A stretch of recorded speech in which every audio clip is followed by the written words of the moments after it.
Legends throughout the world have spoken of a race of giants that once walked the earth. The Holy Bible speaks about the offspring of the sons of God and the daughters of man. It is believed by some that these were the nephilim, theorized to be gigantic in nature. Arguments have risen in the theological community for centuries as to what the nephilim were, or if they were indeed the giants that seem to be described.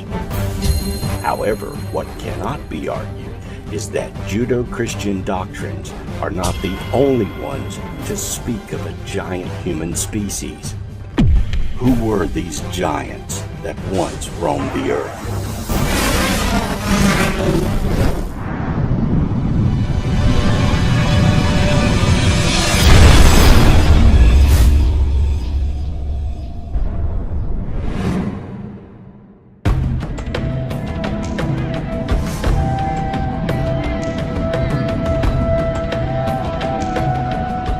Before the Bible was even conceived of, there were oral histories passed down from generation to generation in Mesopotamia, Greece, Rome, Egypt, as well as America.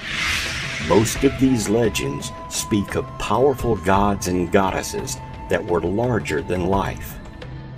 History has relegated these legends to the myth status, and they are not seen as actual historical accounts. However, it is noteworthy that there were many of these legends all over the world at one point. How did so many different cultures who had nothing to do with each other end up with similar stories of giants? And is there evidence of the existence of giants available today? The legends of giants in Mediterranean countries were probably the most widely known and discussed. Beyond the biblical accounts, such as David and Goliath, there are the accounts of the Babylonian king Gilgamesh. In stone tablets that have been recovered, there are images carved of Gilgamesh taking on a lion. And looking at the scale of the ancient carvings, it appears this man had to have been at least 12 to 15 feet tall, taking into consideration the size of the lion he is portrayed to have slain. Gilgamesh lived sometime between 2800 and 2500 BC. He is the main character in the Epic of Gilgamesh, a Mesopotamian poem that is considered the first great work of literature. In the epic, Gilgamesh is a demigod of superhuman strength who built the city walls of Uruk to defend his people and survive the Great Deluge. According to the Sumerian king list, Gilgamesh ruled his city for 126 years.